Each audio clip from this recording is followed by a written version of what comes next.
basically that's what the Daily Wire was trying to do, but for racists, where he was like, oh, you want chocolate, but you hate gay people? Eat our homophobic chocolate. And obviously it's a failure on both fronts. Like, I don't think it's like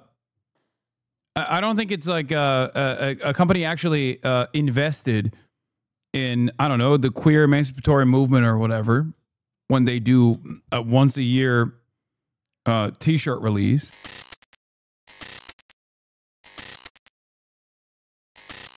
Things are not going well at the Daily Wire. They're losing talent, laying off staff, and their CEO, Jeremy Boring, has resigned. With all the rumors swirling around the company, I think it's a good time to take a look at how they got here and just how bad things may be. Let's start with the beginning. The Daily Jew-hating Obama administration strikes again. They monitor Congress to target Israel.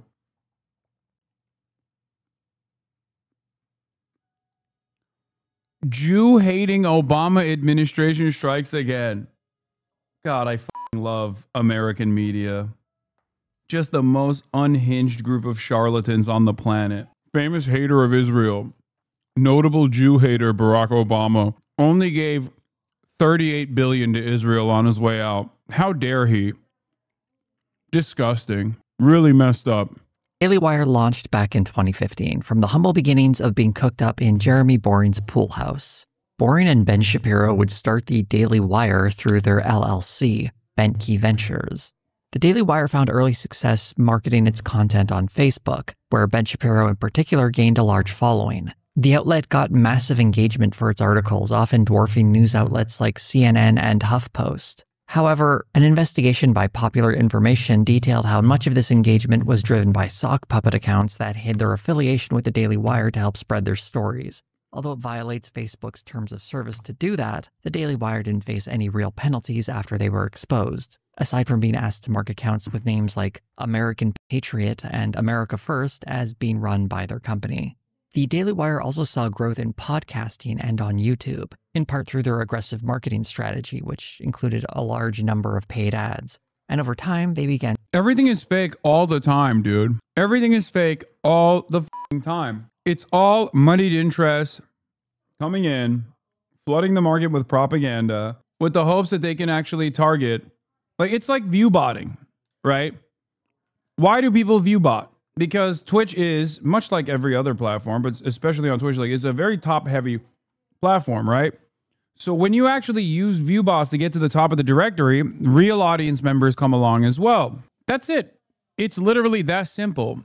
For the Daily Wire, that was the goal. Everything that they've ever done is completely botted into f***ing oblivion. And they were able to manufacture some kind of like a real audience out of this until, of course, that audience, until October 7th, basically, when that audience was like, oh, wait, you guys love Israel. And to develop a loyal audience. They later launched a subscription service where they provided members with exclusive material. And for the first few years, things were looking very rosy for the company. By 2022, the Daily Wire seemed to be reaching its peak. They celebrated by renaming their subscription service Daily Wire Plus, and it had gained hundreds of thousands of new subscribers throughout that year. According to Jeremy Boring, revenue figures were projected to be reaching $200 million. That money was used to sign high-profile talent such as Jordan Peterson and Candace Owens. In short, things were looking very good for the company. At some point, things began to take a turn. It's difficult to say exactly where this was, since the Daily Wire is very selective with the metrics it makes public, and there are many different parts of this company to consider. But I want to highlight a few of the reasons I think the Daily Wire is in some trouble right now. I believe the first major catalyst was the company's foray into the world of movies and television. Many of the people at the Daily Wire have, at various times, tried to make it in the world of entertainment. Jeremy Boring had produced and written several shorts, Ben Shapiro was an aspiring screenwriter, Michael Knowles was an actor, and Andrew Klavan has writing credits for a few produced movies. Their levels of success varied. I did call this at the time, yes. Yes, I did. And if you remember, chatters, when they launched their scripted division, I said this was destined for failure. And it's not because I saw the future. I simply looked at the past. The example I used, this chatter is correct. You guys are so good at recall. The example I used was NRA TV. The NRA is one of the most powerful lobbying arms in the United States of America. And yet, the NRA fell apart. Why did the NRA fall apart? Not because they were mismanaging funds, even though that took place as well. But the reason why the NRA fell apart was because of their ambitions of entering the marketplace of content creation. The NRA took a lot of risk to create a steady flow of propaganda that directly came from the NRA, cutting out the middleman. It created the careers of Dan Bongino and numerous other Kalayan Noor, numerous other people. Having said that, however, it caused the collapse of this massive organization, because content creation is an expensive endeavor, especially when the people doing it are not, organically charismatic and are requiring, or they require a tremendous amount of marketing dollars to be spent. Okay? Same problem that the Daily Wire also landed on. There is a reason why these dipshits don't make it in Hollywood. Here's the clip. Jeremy boring in a statement. They've also made a bunch of movies. Earlier this year, the Daily Wire told Axios 12-month revenue hit $100 million for the first time in January. This is, by the way, when they were talking about how it was exploding, how the Daily Wire's revenues were exploding and how successful they were. 2022, up from roughly $65 million for the full year in 2020. Jesus Christ. That is way too much money, brother. Holy, I don't know how they are sustainable and actually making money this way. Details, the investment will go into building a line of live action and animated children's entertainment. I mean, this will destroy them. This will destroy them like it destroyed the NRA. Remember that the NRA was not destroyed by, like any organized campaign or even the district attorney, the Southern District Attorney of New York. It literally was originally destroyed by NRA TV, because consistently making content is very difficult. Now, of course, the NRA did not know how to consistently make content, so they had a really bulky operation, whereas Daily Wire does know how to make consistent content, at least at a price point that makes them, I guess, make money or generate some revenue. NRA was destroyed by internal embezzling, wasn't it? Yes, internal embezzling, but also the media operation certainly played a role in it. The media operation literally was a revenue sink. It literally was just the unlimited amounts of money being pumped into the NRA TV side. And wild how I didn't know you yet. Thank you, Ethan Klein. Yep, that's from April 2nd, 2022. Contrary to what my haters might say, if you actually spend enough time in here, you will probably develop a better understanding of the world than listening to them and arriving at conclusions only because it is against the position that I'm presenting. Because that's what my haters do. They don't have actually an established worldview. They're simply reactionary to everything that I present. And therefore, because I'm right more often than I'm wrong, they find themselves wrong more often than they're right. So cut out the middleman, and instead of watching me through clips that are framed out of context, that are framed in a nefarious way, come directly to the source itself, and perhaps you will understand the world much better than you currently do. From no success at all to a modest amount of seem satisfied with what they have achieved. They would often voice complaints that it wasn't so much their lack of talent that held them back, but rather a bias against conservatives in Hollywood. In his 2011 book, Primetime Propaganda, Ben Shapiro describes his experience of nearly getting a job as a screenwriter. For those unfamiliar with Shapiro's I love this video so much. Oh my God. Jose is the GOAT, dude. Jose has some fantastic videos, by the way. This is amazing. It's like a reminder of all of my favorite Ben Shapiro hits. This interview is hilarious. History. As a young conservative, he had a column and had written a few books.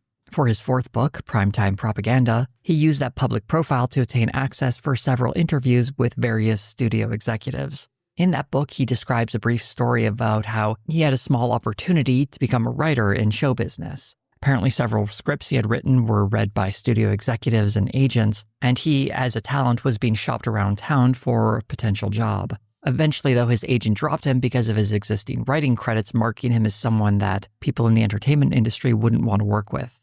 I should point out that one of the books Ben Shapiro had written was titled Generation: How Social Liberalism is Corrupting Our Future. More than just a provocative title, that book is also an absolutely wild read. I've never read something by a 21-year-old that calls so many female celebrities whores. There's a real incel energy to all of it. Oh, yeah. A lot of people forget that, like, Ben didn't become the intellectual giant of the right overnight. He spent many, many years writing the most Hitlerian stuff about Arabs, Palestinians in general, including demanding a final solution for them. Okay, quite literally demanding a final solution for them all the way back in like 2002 for townhall.com. I am such a Ben Shapiro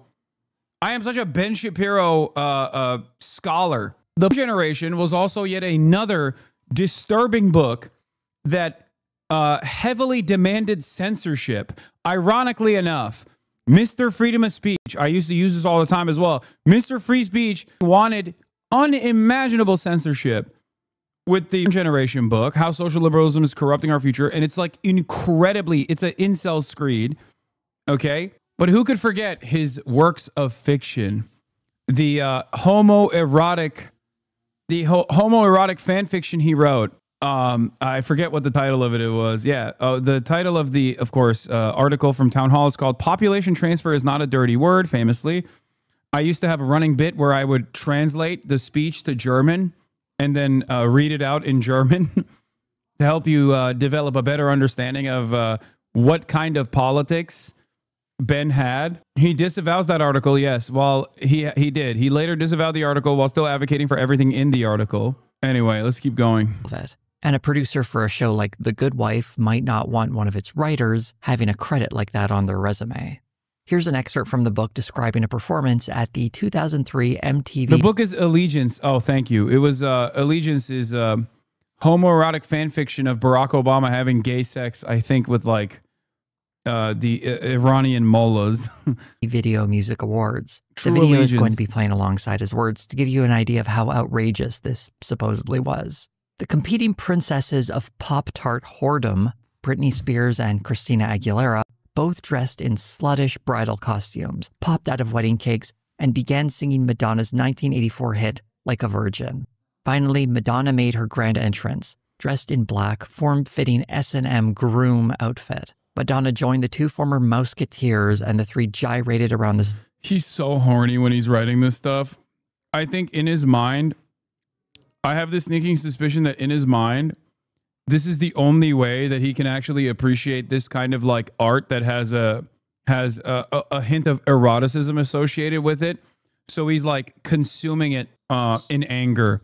But deep down inside, Benny Boy does actually have an appreciation for fine arts more than any other conservative personality. For those of you who don't know, Benny Boy himself is a violinist. His father literally is I think his father was a not super famous, but like somewhat famous violinist as well. And he grew up in the world of arts in Los Angeles, California, only to become an incredibly annoying person. The other person that also obviously has an appreciation for arts, but is not as like well-versed in it, is Donald Trump. But Ben Shapiro's father is a composer, yes. And he grew up in Los Angeles. And why do you know so much? Because he was like my number one ideological enemy for almost a decade. What do you mean? This is like, it was like him and Steven Crowder and Tucker Carlson. Like these guys were the top three. These guys were my actual ideological enemies. Of course, I learned so much about them over the course of my coverage. Yeah. Unlike these dumbass slop tubers, like I choose my sights on my ideological enemies carefully. I don't try to masquerade as like some kind of liberal or centrist person and then only hyper focus on like a Twitch streamer who is a out and about socialist. Okay. Another one is Charlie Kirk. Of course, I know a lot about Charlie Kirk's background as well. Now it's Asman, Nux, and the likes. No, they're not. They're not my ideological enemies. They're utterly irrelevant. And unfortunately, I mean, they will inevitably be left in the dustbin of history. This is just a brief moment where political discourse has moved in that direction. They are not considered genuine ideological enemies. Maybe Asmongold, given his prominence as a figurehead in conservative commentary. But like, no, I don't give a fuck about some VTuber who wants to make a name for himself by presenting me as their enemy.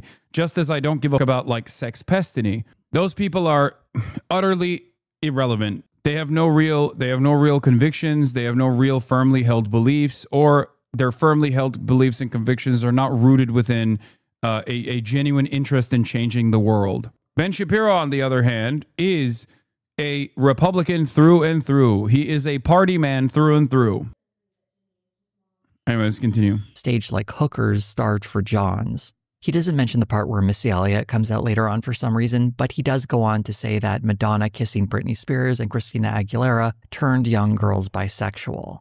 I feel like I have to mention that Ben Shapiro here has the ghost of a point. I saw a clip of Asmongold defending the I'm actually clean allegations, and it lives in my mind. This is really funny.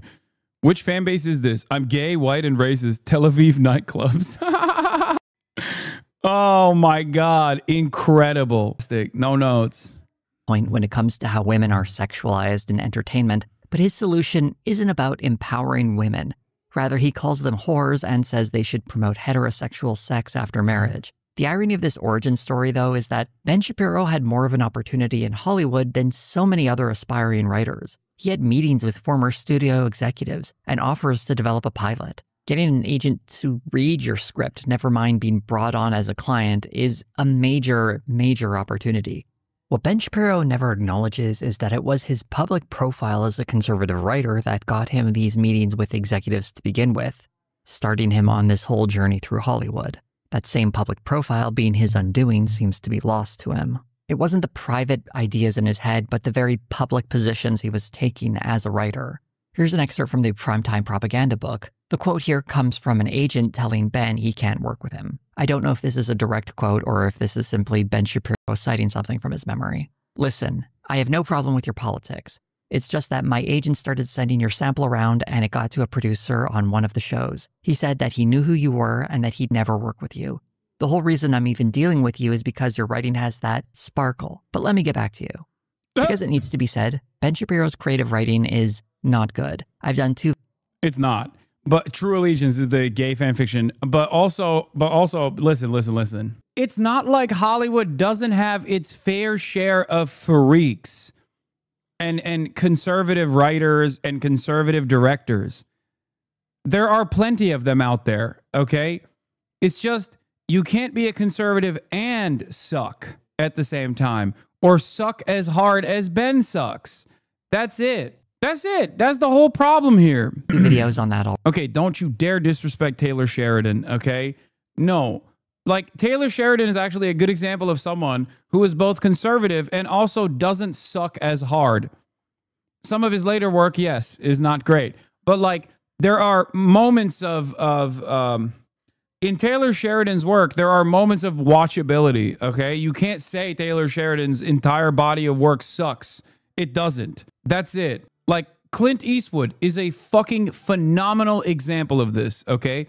Clint Eastwood is a fantastic example of this. No, I'm not talking about Sorbo. Kevin Sorbo sucks through and through. He was an actor. He doesn't have any fucking motion. Or even James Woods, again, actor, doesn't have motion beyond that. We're talking about directors, like people who are participating in the creative process beyond actually just acting in front of a camera. Like Mel Gibson or Clint Eastwood, like these are guys that, regardless of their fucking reactionary freak status, at least have some glimmer of light in their writing. Okay, Denis Villeneuve is pretty right. Wait, what? No, he's Quebecois. He is a victim of colonial oppression. I will not let this slander go on. No, the man who is responsible for the Dune series is actually a man who is primarily guided by the experiences as a francophone living under the brutal colonial occupation of anglophones in Canada. No, he is not. First of all, he's Canadian. So I feel like if you're a Canadian and also known as a Canadian, your conservatism is nothing in comparison to like the American hog. Bro has CIA cinephiles in here spreading misinformation. I know. Andrew knows a lot more than I do about this stuff, so I assume he's correct. Frank Herbert was a speechwriter for Reagan. Yes, Frank Herbert is actually a great example of this, except he also became such a fucking hyper obsessed like Arabophile that, and also an incredible environmentalist as well simultaneously, that like it doesn't, he's all over the place. Like he doesn't count. He is a major Arabu. As a Canadian, I love how Americans talk about Canadians. It's because your worst fucking freaks are down here ruining our politics. Yeah, Herbert was a little bit of an eco-fascist for sure. But again, I think he became such a... I think Frank Herbert became such a fucking Arabophile that like he's more so like a OG libertarian. All right, let's continue. Already, give those a watch if you want to learn more. I am dubious about the second half of this quote, but the first half does reveal that it was him, specifically Ben Shapiro, not generic conservative, that was being rejected. It is interesting how Ben Shapiro, when he's rejected, doesn't look at his own personal choices that may have led to that decision, but instead retreats to this identity label he can use to pretend as if he's some kind of persecuted class. Whether or not conservatives have as many opportunities as more left-wing people in Hollywood purely based on their politics isn't really related to Ben's story, as it was very much him who was rejected for his very controversial writing credits. All of this speaks to the Daily Wire's entertainment ambitions and how they market them. They need to present this idea of conservatives being rejected by Hollywood. Choose one to erase from history entirely, J.K. Rowling. I don't even consider J.K. Rowling's writing to be all that good. I'm sorry. I think it was like super fucking basic always, but it was, what the hell? What the heliante? J.K. Rowling, CIA, clapped me. We're back though, obviously. It was a brief minor blip. It's fine. It's not the biggest problem. The back and forth was shorter than people fucking spamming, oh, you got killed by the TERFs. But yeah, I don't think J.K. Rowling is a brilliant author. A millennial never read Harry Potter? No, I did. I read all the books. I didn't watch the movies. I read the books. And as a child, it was a fascinating universe to delve into, but I wouldn't consider that universe to be like think about J.K. Rowling and then think about Tolkien, or think about even George R.R. Martin. Okay, which one is a better author? Like, it's not even on the same fucking planet. Do you see what I'm saying? Like, in the field of fantasy, people like Tolkien or people like George Martin are so fucking above and beyond in comparison to J.K. Rowling. J.K. Rowling was great at making like a super simple concept. That's it. You're talking about a person who literally named an Asian character Cho Chang. Get the fuck out of here. She is not a fucking good author, dude. Are you joking? She made the most like heinous depiction of Jewish people in Nazi Germany, the fucking goblin representation, as people who handled the money. Like, she is literally the most basic author of all time. But obviously that helps. It helps for children. Anyway, let's continue. Hollywood, because it energizes the audience who reads them. It'd be far less effective marketing if they were... Wait, a partnered streamer, Asman on top, you a whole bitch, FN? Who the fuck is this? HasanAbi, big fan. I love you. I love Hasan. I love Hasan. I love Hasan. What is this meow meow? Lol, what is this meow meow ad? Help me. And then in February, he says, Lamau.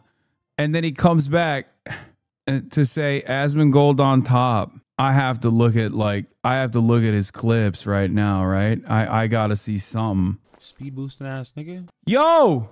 Ya biraz sesi kısın ama ya. Kendimi duyamıyorum lan. God damn. Like, what is that? He is not black? No, I think he is. Which makes this thing even funnier.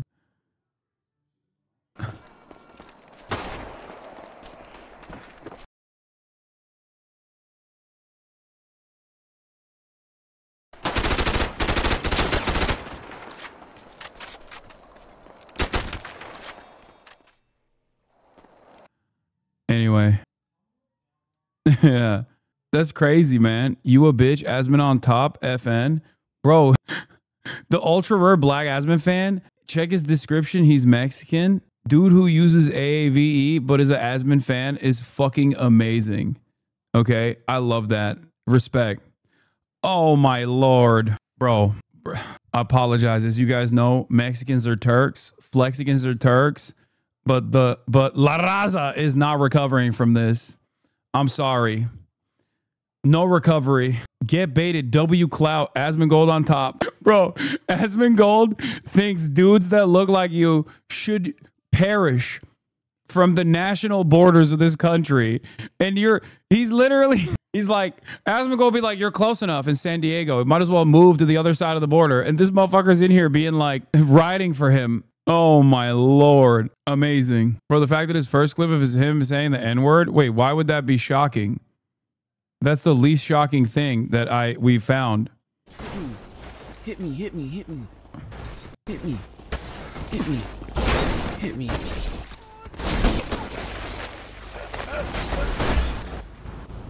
Nigga, I'm dead, bro. I'm dead. Bro, what the fuck? That shit was funny as Yeah, shit. fuck nigga. yeah. Let him up. Let's go. Big party. Yo.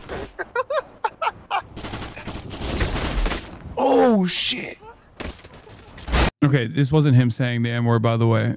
Chatter, you are a liar. It still wouldn't be shocking, but he sounds like Donkey. He said in the first clip you watched before, he's about to turn this into a full-on media career. No, he's not. He's a fucking Grand Theft Auto streamer. That's not going to happen for him. In any case, I hope you're doing all right, Mickey's World. I did see wait, did you see a big streamer stream with Eric Adams? I don't know who streamed with him, but I saw this, yeah. New York City Mayor Eric Adams talks to Raoud about being under federal investigation and facing up to 35 years in prison after raising concerns about illegal immigrants coming into New York City. Like just Philly, New York. You've been This is wild. before? Yes. Yes. You had a cheesesteak? You gotta hit the cheesesteak. Okay. All right. How was you feeling about the cheesesteak, dude? I went down for the game. What, Eagles game? Yeah. Ooh. Yeah. You Eagles fan? Yeah, no, I'm a Giants fan. Come on, man. You trying to do to me. Okay, Giants fan. It's pronounced Rod. Hey, listen, make no mistake. It is going to, sites such as this one will be more commonplace in the future. I do fear that my impact on American politics has been for the worse. And this is basically all that I've gotten, all that I've created. I do feel like the Democrats are aware of the people coming onto Twitch and doing stuff with me. And it certainly, like Aiden Ross doing the Trump thing also played a role in this as well. But I don't think they understand how this works. No, they've been trying to get a foothold on Twitch for a very long time, since the AOC collab years and years ago. And it's literally in their memos. They've been trying to do it. Let's keep going. They were presenting their entertainment ambitions as a product of personal bitterness over failing to succeed in the way they hoped. Yeah, But Cory Booker. in 2021, News, you might see some more Senate Democrats on Twitch soon. Dems are given a private briefing last week hosted by Cory Booker, urging them to get on platforms like Twitch and Snapchat. Dems were briefed by members from the pro-democracy advocacy group Democracy Century. The Dems were told that sporadic voters who broke for Trump last year are on those platforms. Almost a third of the Senate Democratic caucus is over 70 years old. Finally, your chance to grift to the left? Yeah. they had an opportunity to make those dreams come true, and they were going to leverage their conservative media company to make it happen. A Daily Wire article announced this entertainment initiative, and in it, Ben Shapiro wrote, "We're going to be bringing out movies, edgy, entertaining, awesome movies that won't mock your values. We're going to be producing TV shows, comedies and dramas that take you seriously and that don't take advantage of your viewership to promote leftist causes." This is the type of branding that was being used to market this initiative. That watching the movies and TV shows created by the Daily Wire would be a form of a resistance against this idea that culture has been hijacked by the left and is being used to push a leftist agenda. The underlying assumption of this article is that there is this vast swath of angry conservatives ready for this entertainment, and part of how it was being marketed was through the politics of the platform activating that audience. The first partner for the Daily Wire for this project was a production company called Cinestate, headed up by a guy named Dallas Saunier, At the time, the company had just changed its name to... Bro, literally everything they did was to farm the dumbass hogs. They basically took like the Target marketing initiative and flipped it on its head. Where you know how like Target doesn't really give a shit about gay people or whatever, but like once a year they'll be like, here's some t-shirts for you queers, you know? They do that once a year. Basically, that's what the Daily Wire was trying to do, but for racists. Where he was like, oh, you want chocolate, but you hate gay people? Eat our homophobic chocolate. And obviously, it's a failure on both fronts. Like, I don't think it's like a company actually invested in, I don't know, the queer emancipatory movement or whatever when they do a once a year t-shirt release. And I don't think people give a shit about purchasing patriotic beer. One side is virtue signaling, the other side is vice signaling. Virtue is a better way to effectively market your product than vices are. But ultimately, the only thing that matters is whether the product is good or not and affordable. That's it. That's the only thing that people care about. Bonfire Legend. This was done a few months after one of its producers, Adam Donaghy, was charged with sexually assaulting a minor. Saunier and other members of the company were accused of covering for Donaghy's previous actions committing sexual harassment. Jeremy Boring was very aware of this reporting before teaming up with Bonfire Legend. In a Daily Beast article, he was quoted as saying, "To the extent that things may have taken place in the production of this film or another film, I don't think it's my business. In the same way that it's not my business if something takes place at any other kind of company that I buy product from. I'm sure there have been allegations of sexual harassment at almost every major production company. I mean, the product itself has to be banned." The first product of this union, and the one Boring was referencing in that quote, was the movie Run, Hide, Fight, best described as Die Hard set in a school shooting. I've covered this before, but a short review for it is that it's underwhelming. One mistake I saw a lot of people making when talking about this movie was describing it as being produced by the Daily Wire. It had actually wrapped production well before the deal was made with Bonfire Legend, and the movie was looking for distribution. That's really only part of the story, though. The movie was never meant to be distributed by an external company. Rather, Cinestate/Bonfire Legend was planning on releasing it under their new genre label, Rebeller. It was also a culture website that published various articles, books, and podcasts. Following the revelations about Adam Donaghy in June of 2020, Rebeller had to fold. While it's probably true that a movie about a school shooting would struggle to find a distributor, I think having the name of someone accused of sexually assaulting a minor as a producer probably hurt it even more. Also, Rebeller had something of a reputation for being more sensitive to the right. An article by Adrian Nguyen goes into some of its history and helpfully points out that the site was getting shoutouts from Ben Shapiro. Is that why they promote policies that allow for increased school shootings? They want to make more movies about them? Yeah.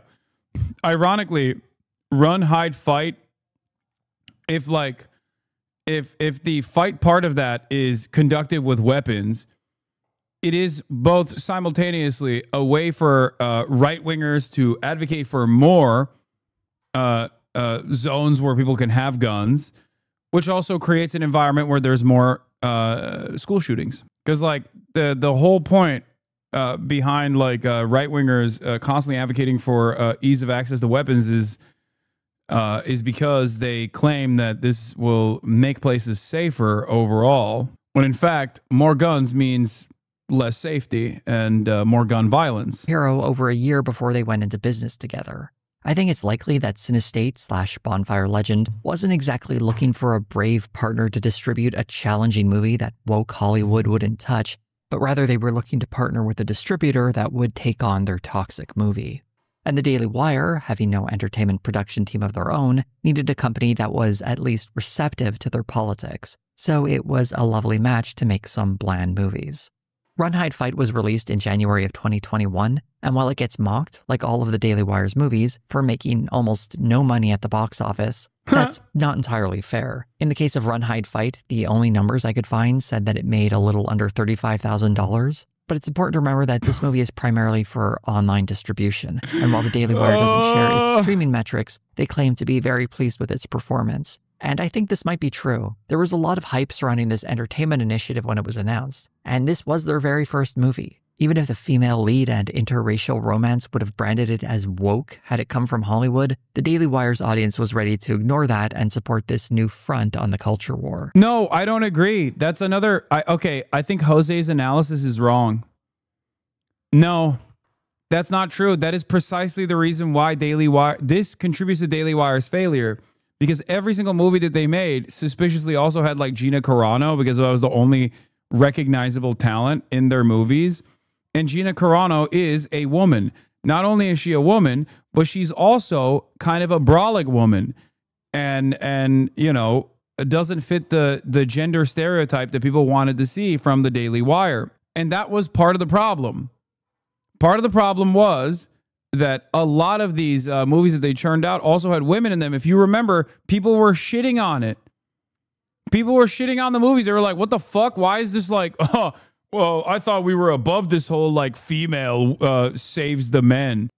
Back when they first announced their entertainment initiative, speaking to Deadline, the Daily Wire claimed to have 1 movie and 2 TV shows in development, but it takes a long time to produce programming. From here, we got a very long dry spell of new releases. The next release for the Daily Wire was Shut In, a thriller about a woman trapped in a closet while her drug addict ex threatens their children. Whereas Run, Hide, Fight was a finished product that the Daily Wire distributed, Shut In was the first movie they took a hand in producing. The script had been found by Dallas Sonye, and originally Jason Bateman was attached to direct. But the pandemic threw the project into disarray, and it ended up at the Daily Wire instead, with DJ Caruso now directing. This is probably the best of the Daily Wire's movies insofar that it's fairly average. The first 2/3 I would even describe as good, until it's let down by a very messy ending. There was some controversy surrounding the movie, as it included Vincent Gallo, who hadn't appeared in a movie since 2013, in part because of his behavior online, making various bigoted remarks, such as saying women shouldn't have the right to vote. On the business side of things, the Daily Wire did make one choice that seemed a bit odd. That was to first release Shut In on YouTube for free. It would air as a live stream, and anyone who missed that live stream or wanted to watch the movie again would have to sign up for the Daily Wire subscription. Don't you think you're turning into a lip-centrist to make your ideology more digestible to bigots? I'm turning into a lip-centrist? The fuck? I spent the first couple of hours shitting on Joe Biden after his cancer diagnosis. What are you talking about? I'm turning into a lip-centrist. Service. They had actually done this for Run, Hide, Fight as well, although that movie had already premiered at the Venice Film Festival. Sir, I'm not a liberal, nor am I a centrist. I'm apolitical. I'm looking for my apolitical hat, but I can't find it. It's not within reach. But I'm for it. A very limited international release. That led to a write-up in Deadline where the strategy was briefly described like this. The film is also being sold to international distributors by Voltage Pictures. Those buyers may not be thrilled by the update. Jeremy Boring explained that the stream would be limited to the US only, though I'm not sure how successful that was since I was able to watch that just fine in Canada. It's possible viewers of the Daily Wire might have had a hint on where to get a VPN. We use ExpressVPN. The only numbers I could find for Shut In pegged its box office at roughly $715,000, which is actually the most a Daily Wire movie has made at the international box office. The broadcast on YouTube first strategy would be used again for their next movie, The Hyperions. Like Run, Hide, Fight, this is another movie that had been produced prior, but failed to... You aren't apolitical? You're a terrorist sympathizer? Excuse me, I'm apolitical. ...find distribution. There isn't much to say about this one aside from it being pretty forgettable, and that since none of the actors involved had any idea it would be on the Daily Wire, we don't have to hold it against Cary Elwes or anybody else. What's probably most notable about this initiative so far is just how little impact it made. Unless you're a longtime viewer of this channel, or like digging through my older videos, you've probably never heard of or don't remember any of these movies. This isn't really a surprise. It's incredibly difficult to break through to mainstream attention in the movie space. But considering the money being spent, the Daily Wire was falling well short of its lofty goals. In spite of Shut In and The Hyperions landing with a thud in the first half of 2022, the Daily Wire was still riding high. It began releasing publicly numbers of its subscriber count and total revenue, declaring that it had 600,000 subscribers and revenue was projected at $100 million. By the end of the year, these numbers would be revised. No politic here, Israel #1. No politic here, Israel #1. To over 1 million subscribers and up to $200 million in revenue. The movies I mentioned likely weren't fueling most of the growth. In fact, what was fueling that growth was almost certainly the June 2022 release of the Daily Wire's biggest success, Matt Walsh's What is a Woman? According to comments from Dallas Saunier, who produced the movie, its budget of $1 million was returned roughly 30-fold, and it became the most watched thing on the Daily Wire Plus platform. Israel high.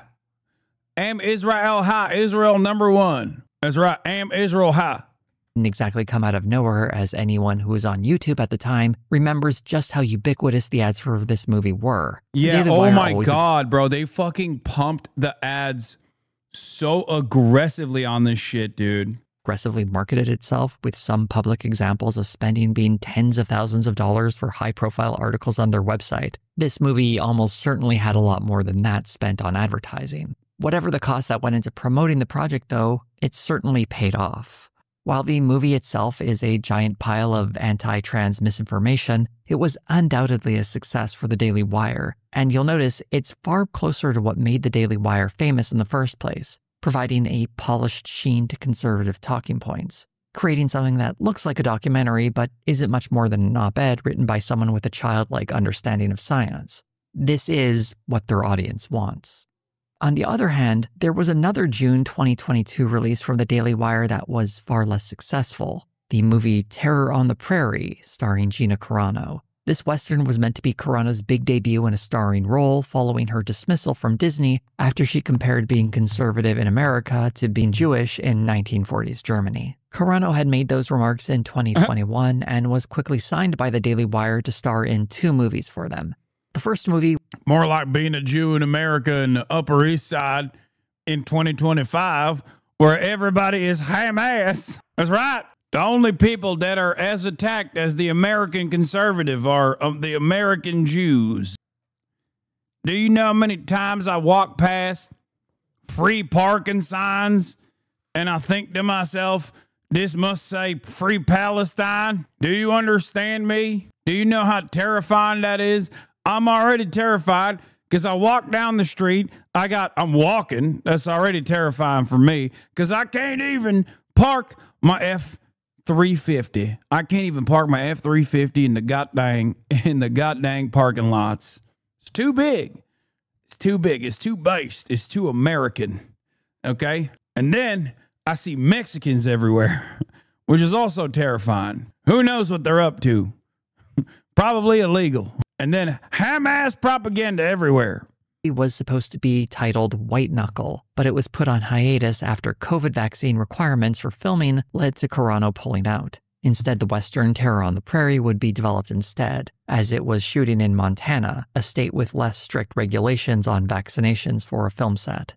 The deal the Daily Wire made with Carano seems to have been a very bad one. Aside from her Western making almost no impact, the cost of starting up production on another movie, only for Carano to cancel because of vaccine requirements, was a complete waste of money, especially since the movie was never made at all. The juxtaposition of Terror on the Prairie and What is a Woman say a lot about this company, though. One was an attempt to make a mainstream feature, the other a pseudo-documentary for their conservative base. The first movie was a flop, the other was a success. It should have been a hint as to what path the Daily Wire should be focusing on. Instead, they would continue to try. Yeah, but the documentary, if you want to call it that, is basically a Matt Walsh YouTube video, but 3 hours long.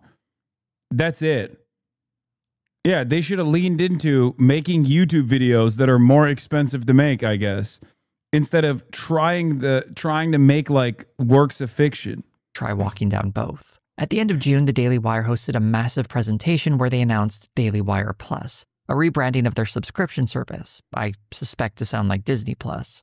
The initiative included a new deal with PragerU and signing Jordan Peterson as a talent. This event, hosted at this large theater, was the Daily Wire at its peak. Its subscriber count had nearly doubled that year, and its revenue was following in suit.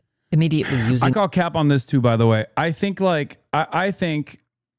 I have no proof for this.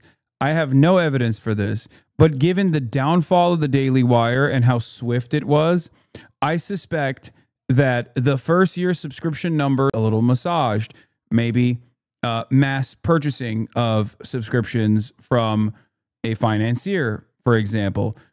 We will never know. I don't know the legality of such things.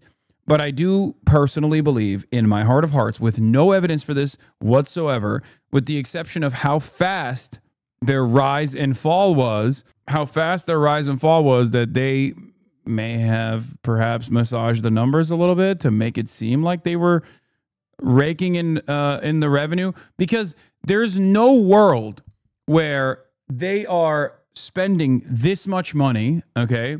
They're wasting this much money making shitty ass movies that no one is watching. They're not actually generating revenue. They're not in the green. They claim to be, but they're not. They're only in the green because of the subscription numbers. And all the while, like their entire fucking output has dramatically reduced. All that money to expand seemed like a great idea, but they vastly overestimated their ability to grow.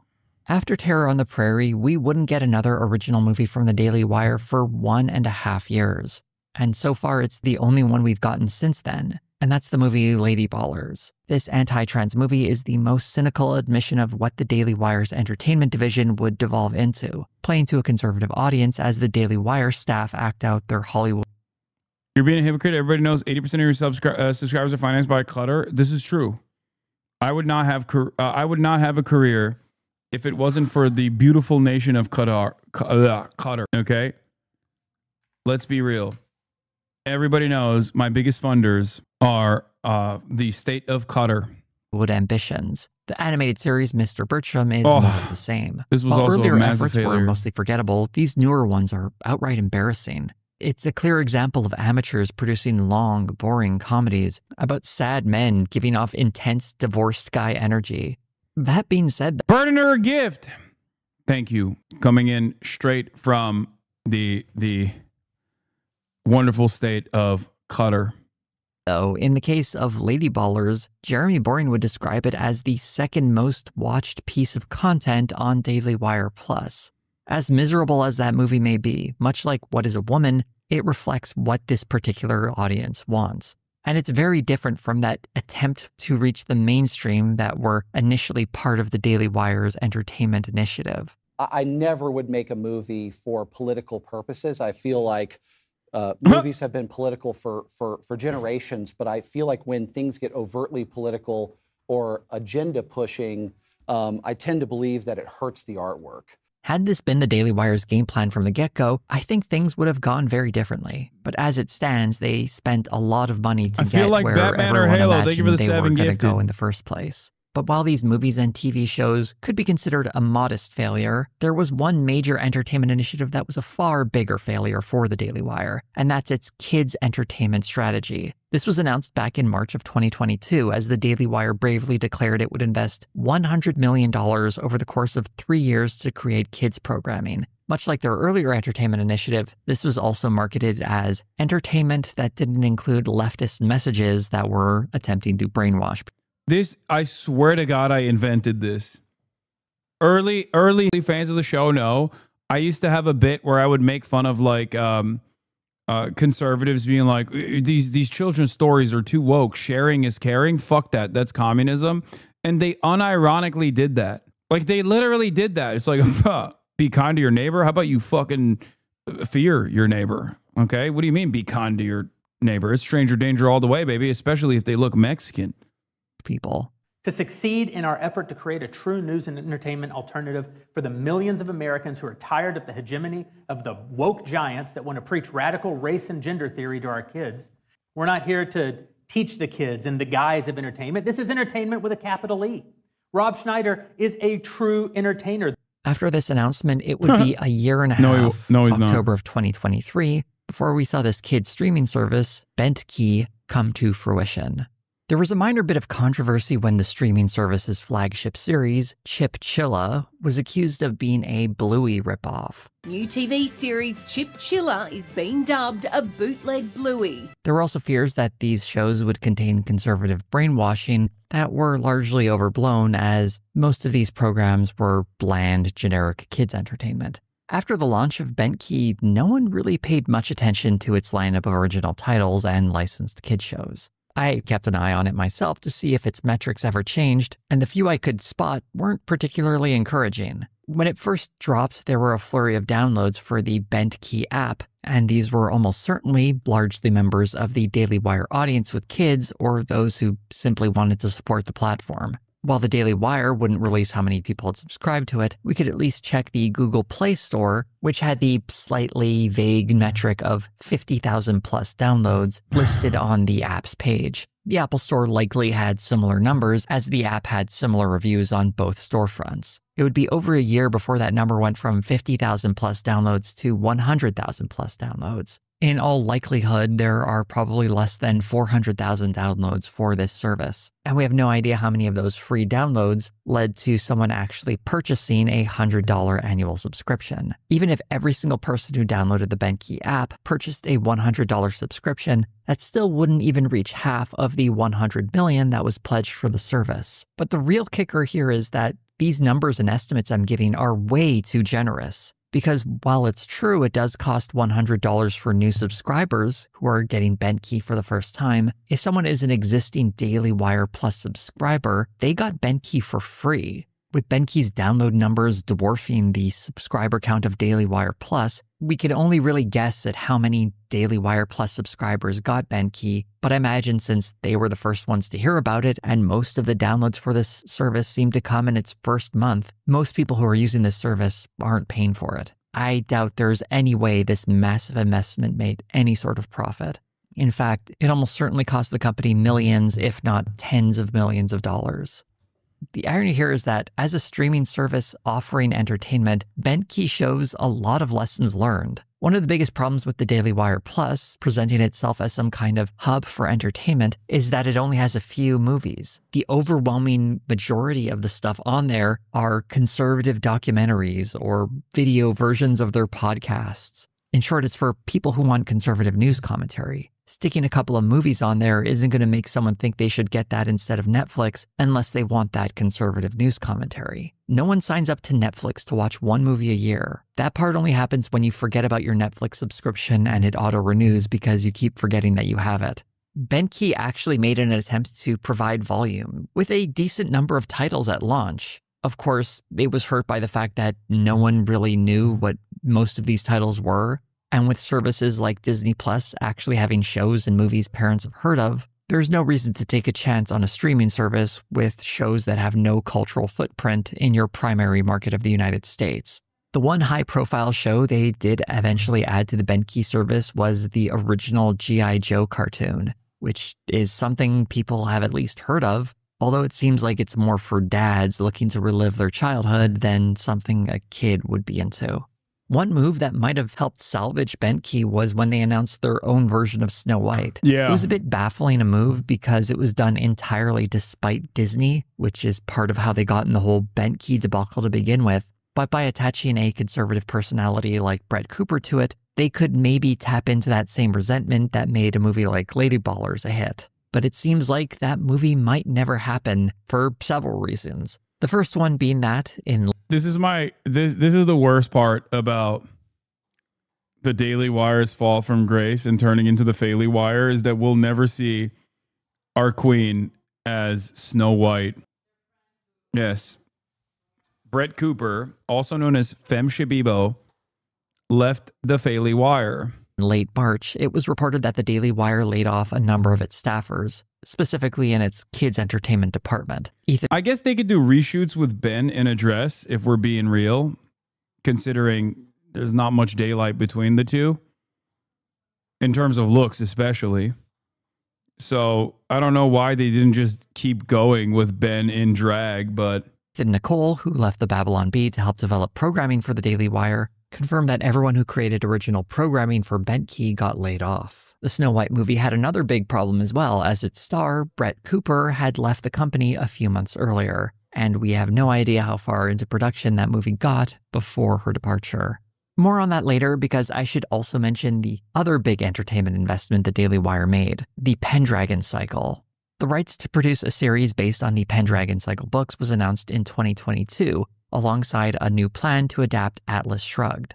The Ayn Rand adaptation hasn't been mentioned since, but we have seen Jeremy Boring go hands-on to direct the Pendragon Cycle series. The various production diaries that have been posted online reveal a very expensive production. There is a big crew, stunts, special effects, and all the requirements that make TV productions of fantasy shows so expensive. This series is a very big bet. It was originally scheduled to come out in late 2023, though that release date has been pushed back, and as of early 2025, there's still no sign of the series. Similar to Benki, the Pendragon Cycle appears as though it's a passion project for Jeremy Boring, something he personally championed and invested enormous resources into. Boring's departure from the company. Oh, it's so awesome. It's so awesome that these failed artists never gave up. Listen, I will say fair is fair, okay? Because sometimes a failed artist can't get into art school and then, you know, Nazi Germany. At least these guys are failed artists who just kept trying to make art. You know what I mean? And they might be Nazis in their politics, but at least they didn't like redevelop the Fourth Reich. They support the Fourth Reich, but they didn't, you know, play a personal role in the development of the Fourth Reich. Just saying. Partially because they're still trying to make art. They're too busy to relive what glory they perceive as lost from them or stolen from them by woke. Company, I suspect, has something to do with all these massive investments and their limited or non-existent returns. The Pendragon Cycle in particular looks to be a massive money sink. This show would need to be a breakout hit for it to be in any way profitable for the Daily Wire, and I suspect that simply isn't going to happen. Also, it shows us the Daily Wire hasn't fully learned the lessons it needed to from Ladyballers. Its audience doesn't want mainstream entertainment. They want conservative coded movies that speak to their biases. In essence, they want a right-wing version of what they imagine Hollywood to be. It's not that they hate political messaging and entertainment, they just want it to be their political messaging. One of the big assumptions made by Jeremy Boring in this whole entertainment initiative was that there was a massive audience waiting for productions he considered politically neutral. Go ahead, Disney, make $25 billion worth of content inculcating radical gender and race theory in children who are 6 years old. Yeah, that's the problem. They're too angry. They're too angry to make art. That's it. They are entirely too angry to make art. It's the same principle behind like all these right-wing dipshits that spend all of their time criticizing the video games that do come out. And when you ask them like, where's your video game, Grums? They have nothing to show for it. So many people basically in the gaming sphere have completely dropped any sort of interest in like playing video games whatsoever. They just care about the drama of shitting on developers that they perceive as being too gay or woke. I don't have that money to spend on marketing. I'm glad you do. I know that 50% of everyone who encounters that content is going to want to come over to dailywire.com and subscribe here instead. What Boring fails to understand is that, while a large percentage of Americans vote Republican, they aren't all clamoring for a platform like his to start presenting movies and TV shows. If someone really wants politically neutral entertainment, why would you go to a partisan political platform? Yep. The only thing that might have made them have a chance is if they had a large selection of quality entertainment that people have actually heard of. But less than a dozen movies and a weak animated series after 4 years isn't nearly enough to win over a mainstream audience. This is especially true for Benki, which failed spectacularly and was so obviously a bad move. There were signs of a better strategy where they actually licensed programs and produced several originals to come out at the same time, but the $100 price point for a service with no recognizable shows in a landscape filled with competitors offering better deals with more programming wasn't realistic. And to have invested so much money, reaching roughly $30 million in its first year, is just a spectacular waste. If that massive audience waiting for conservative branded TV and movies exists, it certainly didn't show up for the Daily Wire. Investing into money pits like entertainment weren't the only mistakes made by the Daily Wire. Their terrible management of high-profile personalities was also another mistake. There was a minor blow-up in early 2023 when Steven Crowder went public with a contract he considered unfair that the Daily Wire offered him. This double oof. Oh my God, this was such a glorious day. All my enemies died. And from the ashes of their fucking blossoming media careers came a cockroach that can withstand the nuclear holocaust, Asmongold, is pretty crazy. Like, he basically sucked up most of these guys' audiences. It is wild to think about. More or less blew over when footage of Crowder being verbally abusive to his pregnant wife before they eventually divorced surfaced. There were a few slave contract, $50 million slave contract. Not just withstand, but thrive. A roach rose from the ashes like the phoenix of filth. Yeah. Look, everyone's time will come, okay? And I'm not just saying that for hopium or copium or whatever. It's just when you don't have real moral conviction and the only thing you care about is just engaging in reactionary slop propaganda is only going to take you so far. There will come a day when the political tide will change. There will come a day where you fly too close to the sun and you won't be able to withstand the negativity that is associated with such things. And the reason why I say that is because I fly too close to the sun all the fucking time. I live in this space filled to the brim with death threats and doxings and swattings and all this shit. But the reason why it doesn't bother me as much, and the reason why I can still continue, is because I believe in the things that I'm saying. If you don't believe in the things that you're saying, there will inevitably come a day where the things you're saying will no longer be considered fashionable. Like, this is what I mean. Look, there has never been a moment where Asmongold has not surpassed me in viewership. Asmongold has always been one of the largest content creators on this platform. If you noticed, I didn't really give a shit about that at all. As a matter of fact, I've said this. I've said that he is a much larger content creator than me. Right now, however, he's reaching those levels of prominence from conservative commentary. That's why I typed it, because you don't care. Okay, well, it seems like you care more than I do, right? If Asmongold got 100K viewers playing video games, great. I don't give a shit. It's awesome. Asmongold getting that level and Asmongold getting that level of prominence doing conservative political commentary, however, spells trouble for political discourse and its future in this country. That's it. Because it means that people are looking for even dumber and dumber reactionary slop rather than at least like ideologically minded propaganda that used to come from the likes of Steven Crowder and Ben Shapiro, who would at the very least entertain the conservative think tank talking points that came directly from the American Enterprise Institute or the Heritage Foundation or the Manhattan Institute. That's it. But considering that his viewers are people who fancy themselves to be apolitical, those guys will change with the tides. They will change their political perspective with the tides. And the Trump train will inevitably run out of gas. Or coal, if you want to extend the analogy. Why do right-wing folk always think the jealousy thing? Same thing when we criticize billionaires, etc., is purely projection. I think it's because their worldview relies on having enemies. Their worldview relies on having ideological enemies, because you can't really build a vision for a future society as a reactionary if there's nothing to react to. Because if you were to be honest about a conservative future and were to design it, if you were to design a conservative future, most other conservatives that are in the margins would go, oh, I don't know if I want to live in that. That seems kind of shitty. Because when expanded to its logical conclusion, a conservative vision of society, a reactionary vision of society, is basically just Israel or Nazi Germany. And most people, understandably, don't want to live in Israel or Nazi Germany. Even conservatives who think that they are in this battle fighting against like progressives or people that have gone too woke, they only join the ranks of conservatives because they think liberals have gotten too out of hand, progressives have gotten too out of hand. They have negatively polarized themselves towards the Democratic Party because they think the Democratic Party is the vision for a leftist future. This is why conservative movements are destined to fail unless there is genuine ideological conviction that's grounding them.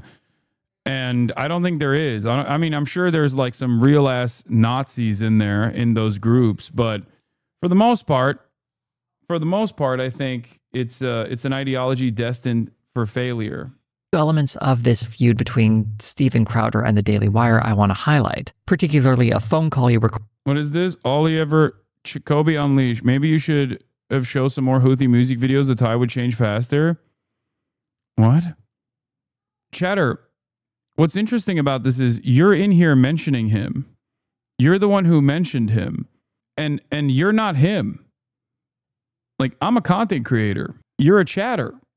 You're a chatter fighting his battles in this chat. Who do you think is more pathetic in this regard? And the person that you're defending is fucking Asmongold. Under normal circumstances, if you were to show his content or commentary to, like, I think they would probably think less of you. I'll be honest. Like, imagine showing, let's say you go to school. You probably don't. I assume you're in NEAT. But let's say you were going to school and you were like, hey, you want to see my favorite content creator? And it's a dude with roaches crawling over him who says insane shit with regular frequency. I feel like most people will think less of you in the real world. That's it. So I find it particularly funny when Asmongold fans will also then come in here to be like, you don't know the things you talk about. Brother, your favorite political commentator is Asmongold. Like, what do you mean? You're not in here for knowledge. You're not invested in the realm of politics for developing a vision of society that you think is going to be one where everybody thrives. The fuck do you mean? Asmongold is successful because he even knows less than Ben Shapiro. Ben Shapiro is biased. He is a propagandist. He lies with regular frequency for a political vision, but at least he has one. Asmon doesn't even have that. At least he, went to college and went to law school and knows how to write, even though his output is disgusting. You are not even embarrassed to come into an actual political commentary stream to say that your favorite content creator that you want to defend is Asmongold. That's an automatic disqualifier. Coming in here and saying like, oh, dude, I get my notes from SlopTubers is hilarious. You've already given the game away. You get your notes from a guy who doesn't even believe half the shit that he's saying because he knows that dumb fucks like you will go, oh yeah, he's based. And then you try to, as soon as the reality sets in, you turn around and say, we're all cogs in a machine. You think we're making a difference. Like you're not being thoughtful when you say this, okay? No one thinks you're brilliant for making this statement. We know that political action takes time, okay? We know that political action takes time. It requires a tremendous undertaking, okay? It takes decades. That unfortunate reality is what causes people to actually develop nihilistic tendencies and to only cover politics from the framework of drama, only be interested in politics from the framework of drama, a back and forth between a content creator that you've identified as an ideological enemy versus a content creator that you've identified as one on your side. That's it. I appreciate that coming from a SlopTuber who claims to do journalism. That's funny, little bro. Brother, once again, the reason why you feel this way, the reason why you feel the way that you do is because of the communities that you occupy online. You think that these communities actually are worth a damn in the real world, but they're not. That's it. There is a reason why you will consistently be confused over and over again for years to come about how why don't all these other mainstream media outlets actually recognize this person for the fraud that he actually is? Why is it that like journalists and academics keep coming onto this dude's broadcast? This makes no sense. Don't they all see the YouTube videos that I watch? Perhaps, one, that perspective online in the SlopTuber commentary sphere is not convincing to actual adults who are knowledgeable on the issues that I speak on. Or perhaps it's not enough to develop a comprehensive perspective of a person's worldview or commentary on any subject matter when the only introduction you have to said subject matter is a negatively framed 17-second clip. Once you identify this contradiction and internalize it, you will be able to expand your consciousness. Okay? I don't claim to be a journalist. I do, however, sometimes engage in journalism. Okay? I'm a political commentator. I'm a Twitch streamer. But there is a reason why at least respected journalists do consider this community and what I do to be worthwhile. Once you identify what that reason is, you will perhaps open up your mind to new concepts that you never thought was previously possible to understand. Recorded with Jeremy Boring about a contract he was offered. It gave us some insight into the Daily Wire's hiring policies. Bench talent, young talent, they don't get deals like this. So they don't get deals that... They can be wage slaves for a little bit, come over and make a salary and grow their brand. This is an important bit of information that gives us a sense of how the Daily Wire treats its talent, particularly its new talent, paying them slave wages while their online identity is being built, and then possibly offering them a bigger contract down the line. Steven Crowder's initial offer had a staggering dollar figure of $50 million over 4 years, a fact Crowder didn't share at the time. Far more damaging for the Daily Wire than the Steven Crowder controversy was the departure of Candace Owens. She had joined the platform in 2021 and starred in the program called Candace. In March of 2024, Candace Owens' departure was announced by Jeremy Boring on Twitter. The reason for her departure was never made entirely clear, though many assumed it was her butting heads publicly with Ben Shapiro, particularly over the ongoing genocide in Gaza. This explanation, while logical, has a few confounding facts. Candace Owens' support for the Palestinian people doesn't seem entirely genuine. In fact, in 2019, she tweeted that... Yep. In her defense, supporting terrorists in the Middle East seems to me like to be the next logical step for a party that defends MS-13, demands open borders, and hates Jewish people and babies. Separately, how funny if Trump just deported her. That's Candace Owens on May 6, 2019. Jose, once again, coming in hot with the now, I assume, now deleted Candace Owens tweets. Congressional Representative Ilhan Omar should be deported for criticizing the ongoing violence in Gaza. While it might be tempting to say her turn on Israel was a result of the state's actions after October 7th in 2023, it appears her pivot started almost a year prior when she retweeted an anti-Zionist statement from Max Blumenthal, leading to a public confrontation with Ben Shapiro. I'm not sure why or how Candace Owens turned in her Zionist card in these intervening years, but she seems very aware that making comments like the ones she made in November of 2020, Owens would continue to make comments like... I think Candace Owens knows that the pro-Palestinian route is not necessarily enough to launch her career into the next level, but the anti-Semitic route certainly is. The pro-Palestinian route offers him intellectual honesty in the eyes of onlookers that are not familiar with her entire commentary, right? They look at her and they hear, oh, well, she's brave. She's bravely speaking out against something that mainstream media refuses to speak to. But that's simply just a cover for her. It's a cover for her to actually do the things that do make her popular, which is to say anti-Semitic things. And yes, I am saying it. Anti-Semitism is an opportunity for a career nowadays. It didn't used to be, because there was a fucking stranglehold, understandably, on anti-Semitic rhetoric. Well, whenever someone was being anti-Semitic, they would get clapped. They would get banned. Okay? Understandably, because anti-Semitism before October 7 either was used as a weapon against those who dare criticize Israel still, but also anti-Semitism before October 7 was seen as like the primary marker of fascist sentiment. I think it still is the primary marker of growing fascism in this country. But unfortunately, fascism has become infinitely more normalized in the commentary sphere. Why would she take the anti-Semitic route? I honestly don't understand why she would do that, because she's an independent careerist. And as someone who wants to develop an audience, in the independent sphere, you might have noticed there are very few content creators on the right-wing side that aren't anti-Semitic, that are still popular. Tim Pool is another great example of this. Tim Pool did not go the anti-Semitism route, but it went the kind of pro-Israel route. And look at his numbers now.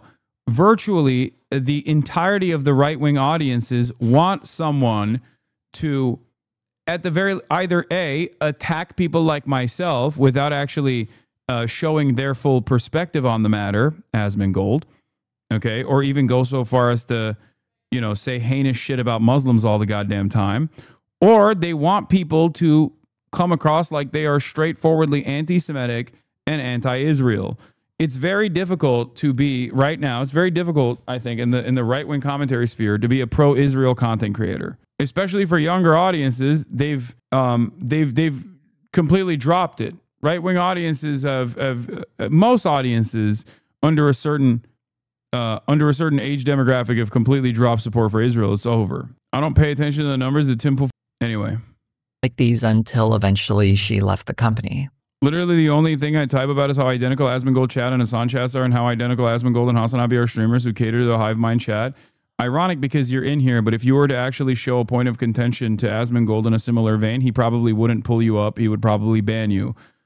So if you're right-wing and don't support Israel, you're anti-Semitic and a fascist? No. Candace Owens is. I wouldn't say every single right-wing person is. There are plenty of right-wing people that don't hate Israel because it's the Jewish nation state.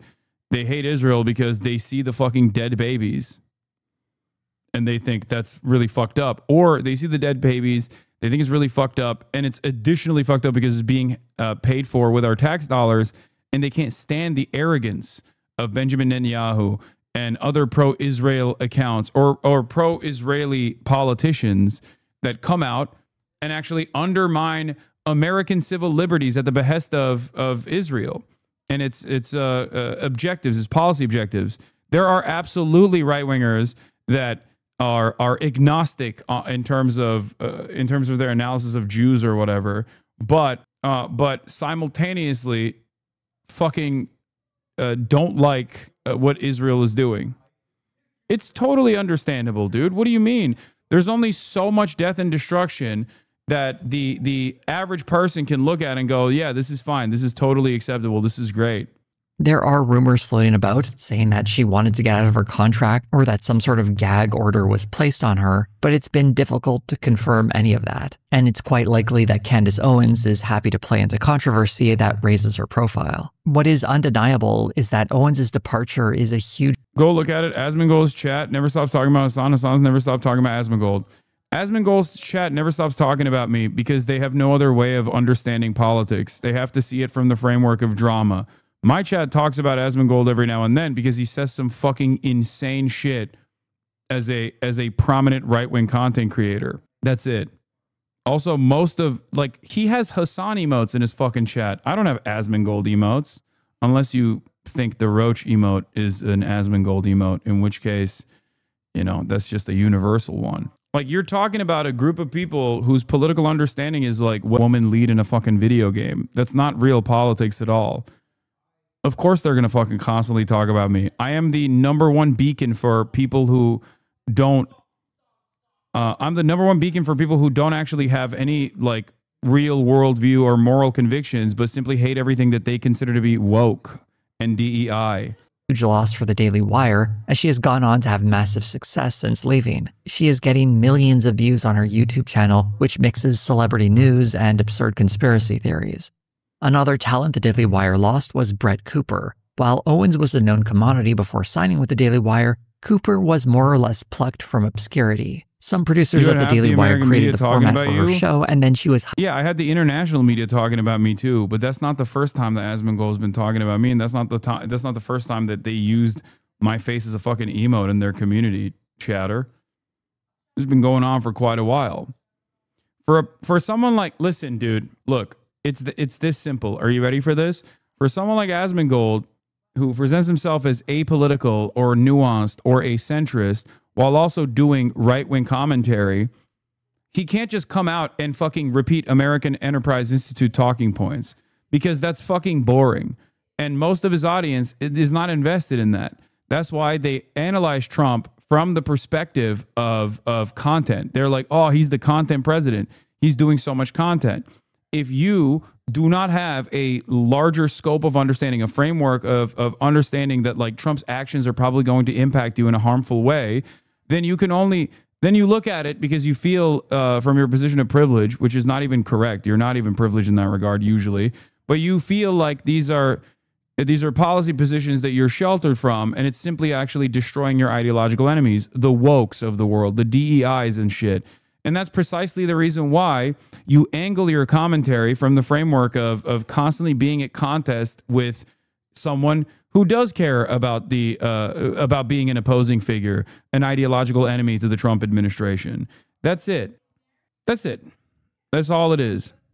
Hired to fill that role. Shortly after, she became very popular at the Daily Wire, with her show, The Comments Section, being one of the most viewed at the company. Cooper had become so ingrained into the Daily Wire that she was set to appear in the Snow White movie and the Pendragon cycle, only the latter of which actually wrapped filming, so we know she'll at least still be appearing in that, assuming it ever gets released. Brett Cooper announced she was leaving the Daily Wire in December of 2024. Much like Candace Owens' departure, Cooper has largely remained tight-lipped about why she left, although she did offer a diplomatic farewell. Today, December 10th, will be my last day hosting the comment section and working for the Daily Wire. It is not true that I am being forced out. It was my own choice to leave. And believe me, this is bittersweet. The comments section has gone on without Brett Cooper, with her producer Reagan Conrad taking on hosting duties. I can only assume the Daily Wire believed that since they created the format, they could swap hosts and move on like normal. Only this isn't like replacing Johnny Carson with Jay Leno on The Tonight Show, because it's easier to click on a new video than find a different TV show to watch at 11:30 on a weekday evening. The response to Conrad has been very hostile, with lots of nasty comments and a huge drop-off in views. And undoubtedly, the comments section is a shell of what it once was.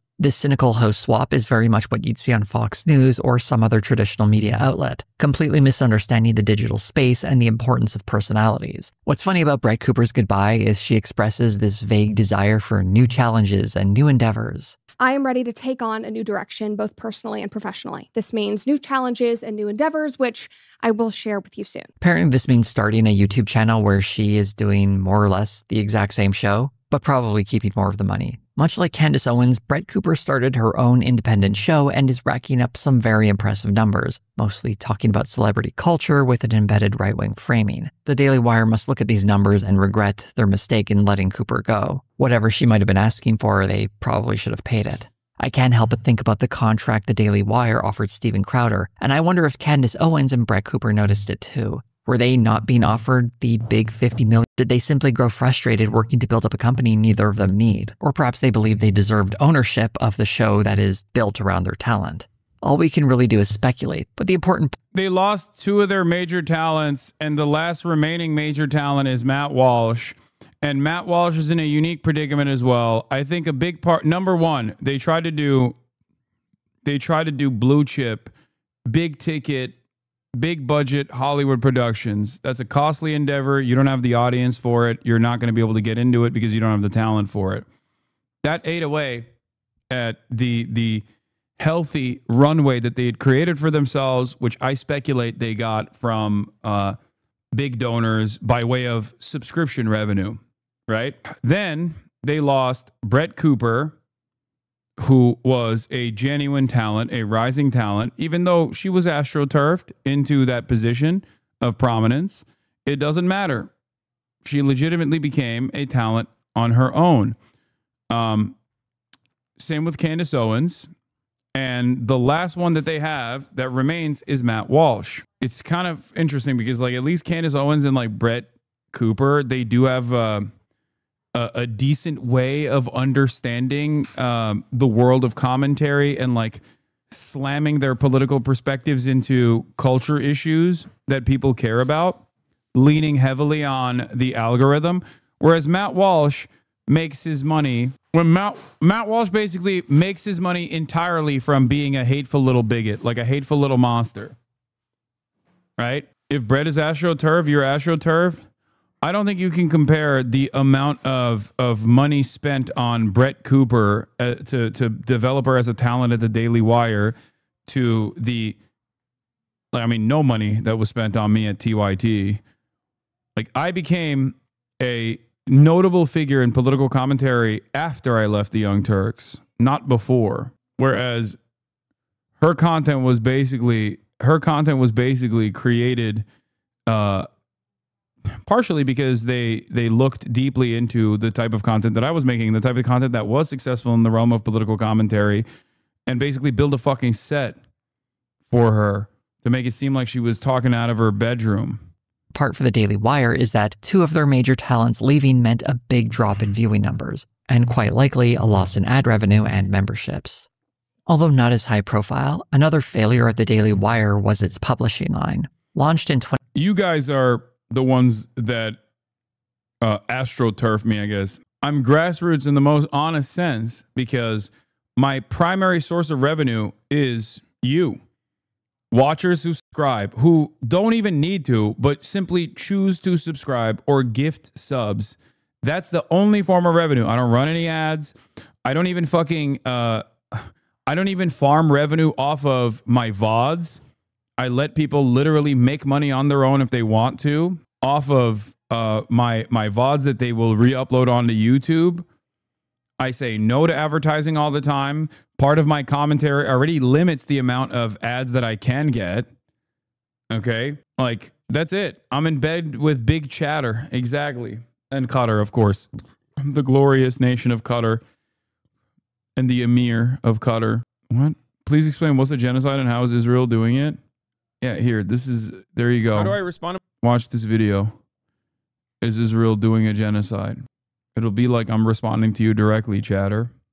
2021, it featured Matt Walsh and other figures on the right. Although most of its books you probably wouldn't recognize, you might at least be familiar with the Johnny the Walrus children's book that Matt Walsh published, one of the few successes for the line. It eventually closed up in August of 2024. Alyssa Cordova, who was leading the imprint, spoke to Semaphore and said, Daily Wire was actually quite successful with the books we did publish by industry standards, but traditional book publishing is high effort and low margin and doesn't make sense for the pace of our business right now. The article goes on to highlight comparative sales between traditional publishers and conservative upstart publishers, showing how most of the titles offered by conservative publishers in the last few years have struggled to find the same level of success as books by conservative authors coming from traditional publishers. Cordova was reportedly part of the layoffs that hit the Daily Wire in March, though she would later clarify that she voluntarily resigned. This small failure represents one thing that I think is actually kind of neat about the Daily Wire, and that's its tendency to try out weird and different things.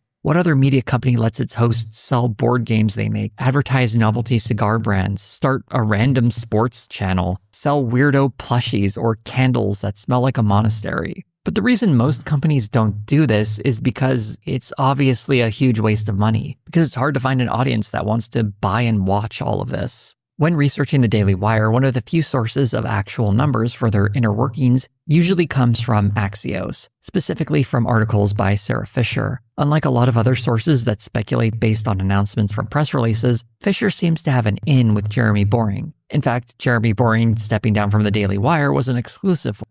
Yeah, which means that I would question the authenticity or the legitimacy of the information being presented for her. This isn't that unusual. Fisher is a journalist who specializes in media analysis, so naturally she'd be dealing with a lot of these stories. But something interesting in the last few articles where Jeremy Boring was quoted reveals some interesting hints about the inner workings at the Daily Wire. In May of 2024, there was an article highlighting the success the Daily Wire has had with its commerce vertical, making $22 million in 2023. The article goes out of its way to highlight how Jeremy's Razors, a line of shaving products with Boring as their face, has earned the company $19 million of that $22 million total. That number is revenue though, so it doesn't really tell us how profitable any of this is. And for those keeping track at home, that means roughly $3 million was earned in revenue from all those hoodies, t-shirts, and embarrassing fan merch that I mentioned a little earlier.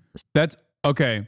That sounds like a very high number for, you know, a chatter, but I will explain to you. I will tell you something. Okay, one, that is minuscule for an entire media company that's also producing stuff on the side, like producing commerce on the side. It is pathetic.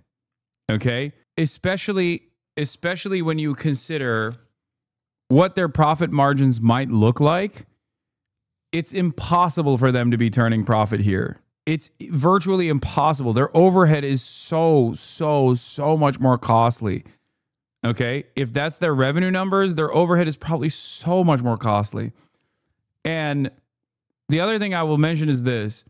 From what I understand, and I don't know if this is like actually correct or not, I keep hearing this number over and over again because like Liver King is back with this Netflix documentary on him.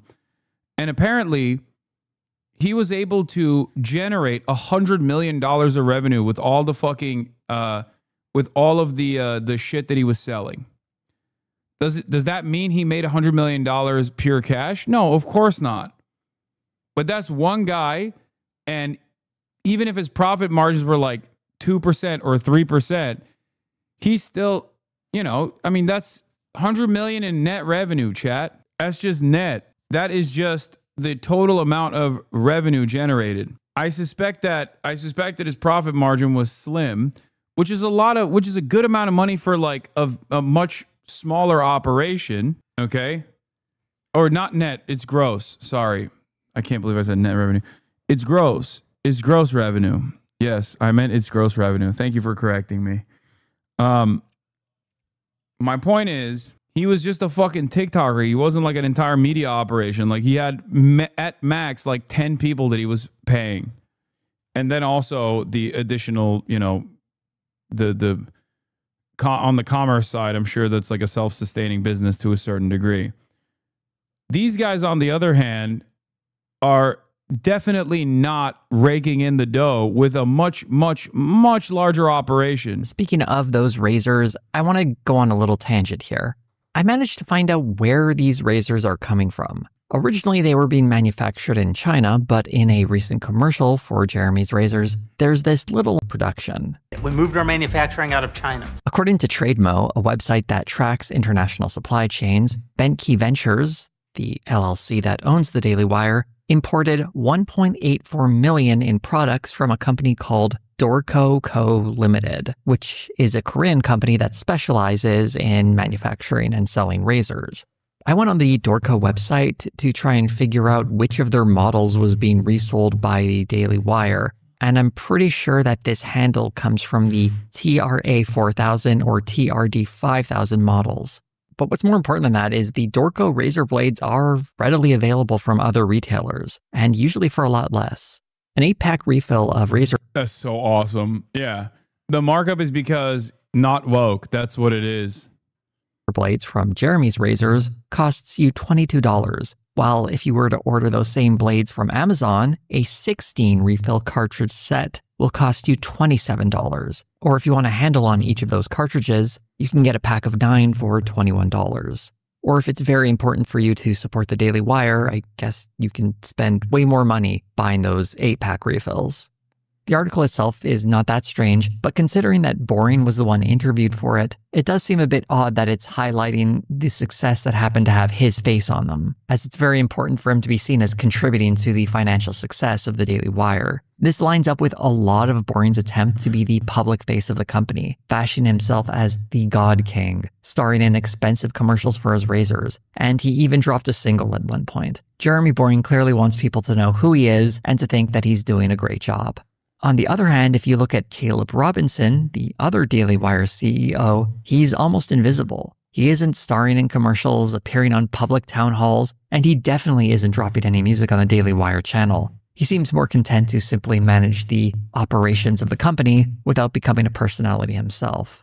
In December of 2024, there was another Axios article about the Daily Wire seeking investment. Again by Sarah Fisher. Oh. In their company, with Boring commenting on Fox News possibly wanting to buy the Daily Wire to expand their podcast offerings. It was a bit strange as it came off a brief mention in a Semaphore article that mentioned that the Daily Wire was a possible option for Fox. But by commenting on that rumor, Boring was given the opportunity to mention that he believes the Daily Wire is worth more than $1 billion and that it had raised a round of capital in 2023 based on that estimate. That seems like a pretty big admission, as the Daily Wire had always prided itself as operating.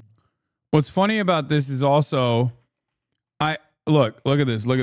I already did this the other day. Well, folks, a big question. Ben Shapiro is probably one of the largest, if not the largest content creator on the Daily Wire roster. He's the most recognizable figure in the Daily Wire. Here it is, talking about something that is a popular issue, Diddy's downfall. 46,000 views. Ben Shapiro's takedown of the left's horrible border plan, 22,000 views. Okay? He very rarely ever breaks 100K. And when he does, he rarely ever breaks 200K. Ben Shapiro destroys Kanye's pro-Hitler song. 139,000 views. Like, I, on the other hand, I don't have Ben Shapiro's audience. I don't have 7 million subscribers. My coverage of Ben's coverage over the song got more views than Ben's coverage over the song. Matt Walsh is the only large popular content creator that remains on the fucking network. Okay? And only every now and then does he actually pop off, but his overall view counts are still relatively low as well. Now, Ben has 7 million subs. Matt Walsh has 3.2 million subs. Let's take a look at Brett Cooper. Brett Cooper, when she was doing her own show, You all probably think that was absolutely popping on Daily Wire. Brett Cooper went on her own, and look at her numbers now. Now, of course, she releases videos less frequently than Matt Walsh does. But look at her numbers. 500,000, almost 500,000, almost 500,000, more than 500,000.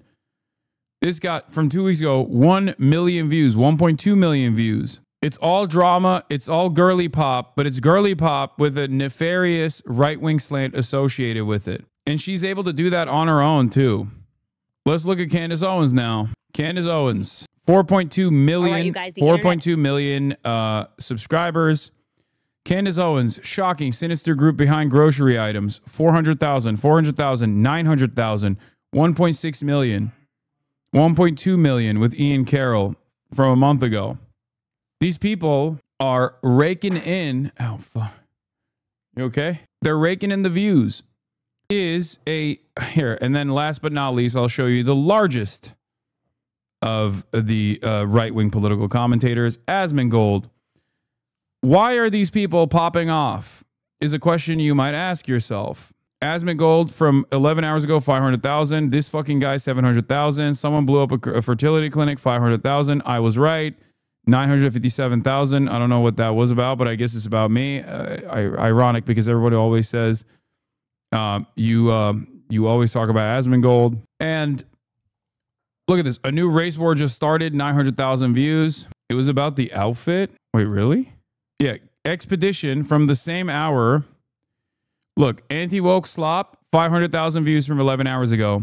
Video game, defending a video game, 127,000 views from only 8 hours ago. This video has already passed. Fertility clinic bomber was a 25-year-old Redditor, 151,000 views. His gaming content doesn't do as well, especially if it's pro, a specific type of game that he actually enjoys. Doesn't do as well as his, slop adjacent right-wing political commentary. The point is, I mean, here, this is 2 hours long. I can't stop playing Expedition, 192,000 views, chatter. I played more Expedition, 254,000 views. So it's actually crazy. He legit killed his gaming career, alienated a lot of his older audience. I don't think so. I don't think he would have the audience that he has playing video games right now if he didn't do the political commentary. I think he's farming the reactionaries, and then some of them do stick around for when he plays video games. I think you're wrong. Who knows where he would be at right now playing video games? Yeah, he'd probably go from 30K. He probably would have like 30K at most. Yes, right-wing political commentary is very popular.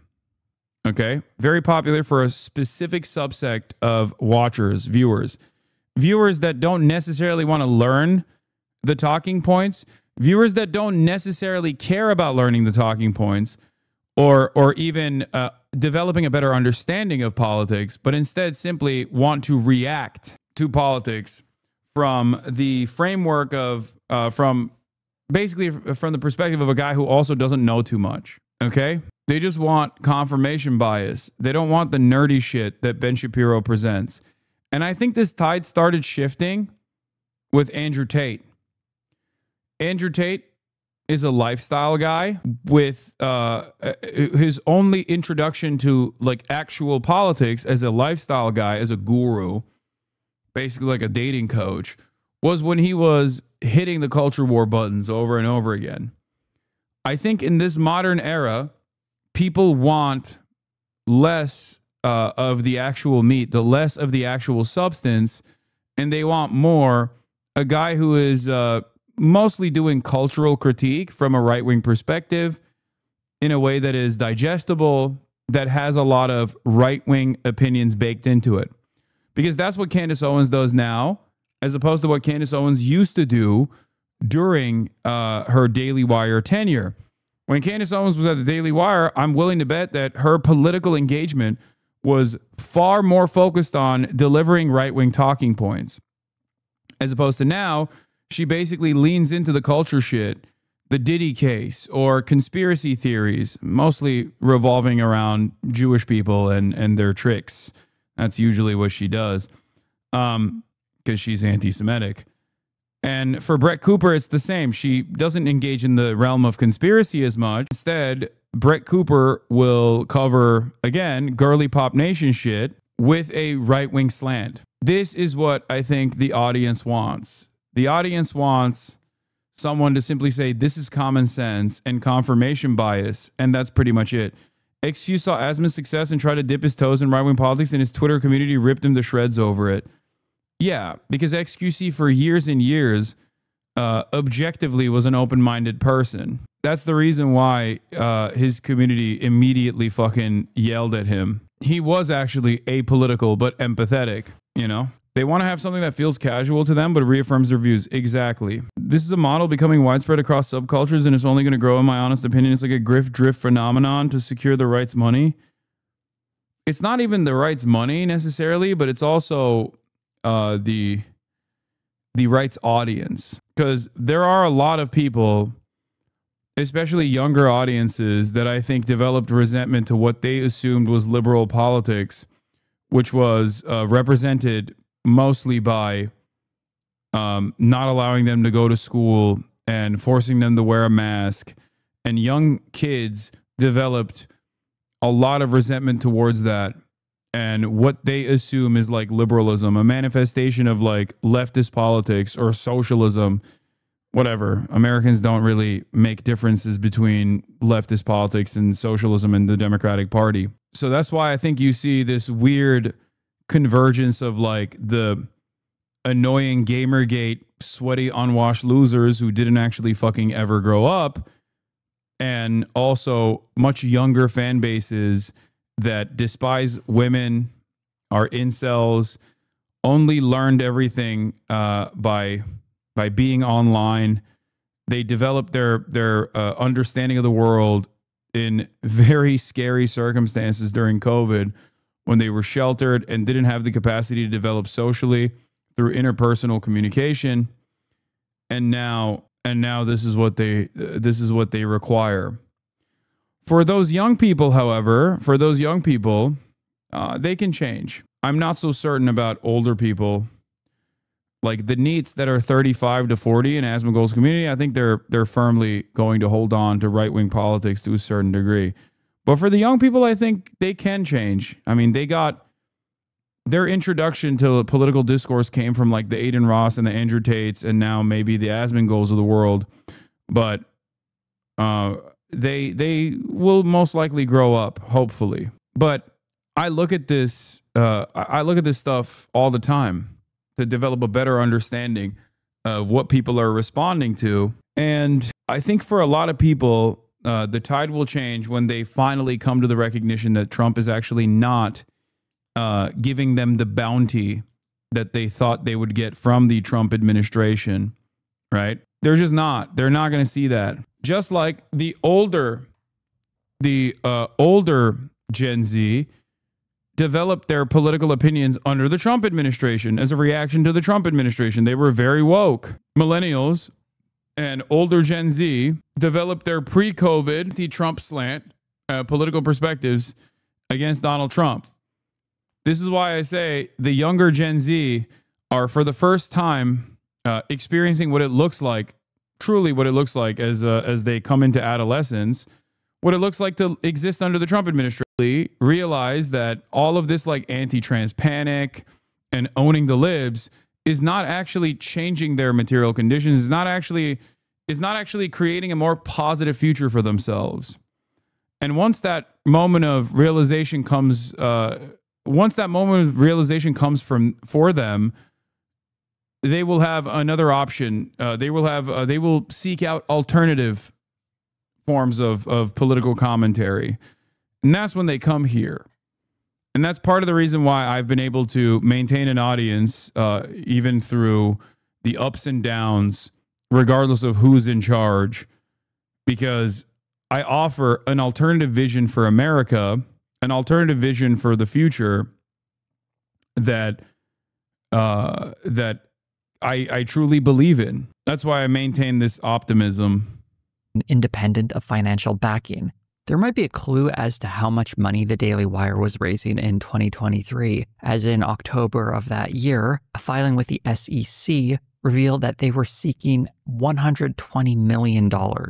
Of that $120 million, they had already raised $50 million, and the filing mentions that there are 2 investors so far, although it doesn't give us any names on who those people might be. I'm not sure if the Daily Wire got that additional $70 million or who they might have gotten it from, but it does reveal that they were certainly looking for a lot of money.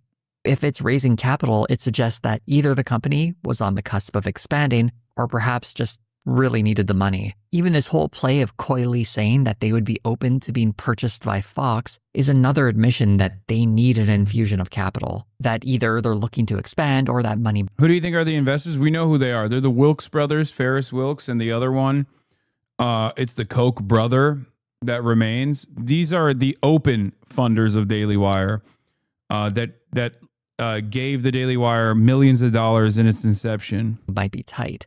In January of 2025, Jeremy Boring hosted this really strange town hall where he declared victory over trans people after Donald Trump signed an executive order banning certain types of gender-affirming care for minors. Listening to Boring, this is apparently what the Daily Wire had been fighting for years now. This seems like a convenient premise so that Boring can air out a number of grievances. He throws out some wild numbers about how put upon the company has been for its anti-trans stance.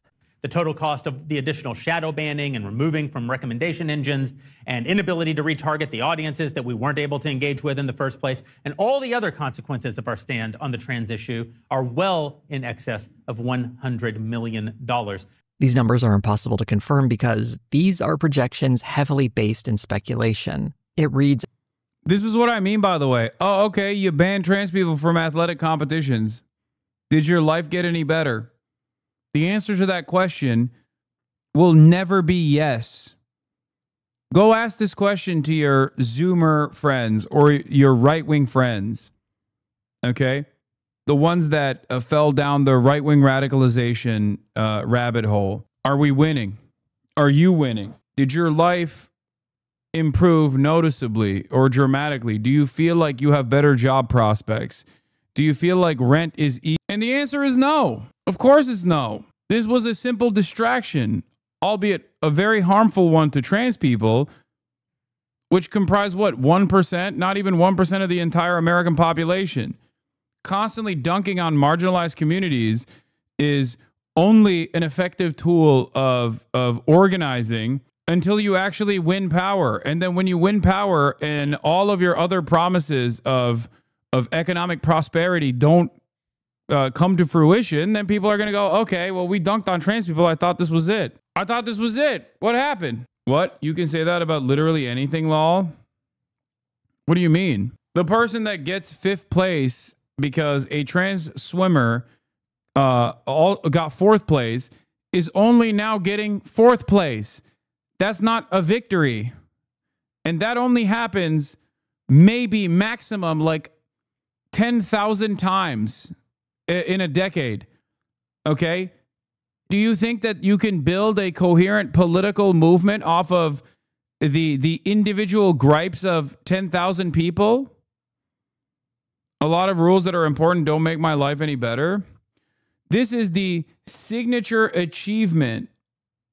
This is the signature achievement or the signature accomplishment that is being hailed as a fantastic accomplishment from one of the largest political movements in the country in political media. Don't you think that that would be, you know, a groundbreaking accomplishment? It does not improve people's material standing. That's it.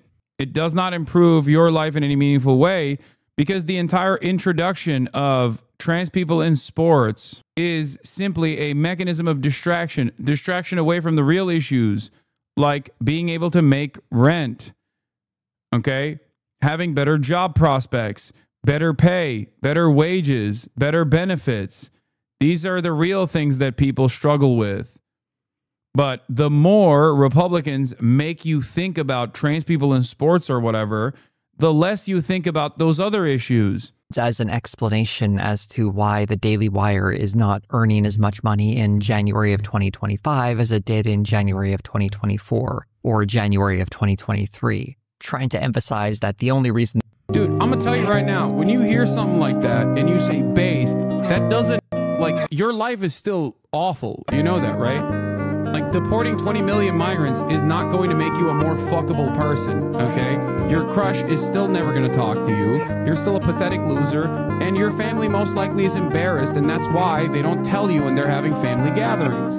You assuming that cruelty that others are going to be subjected to is going to somehow elevate your status in society is a lie, okay?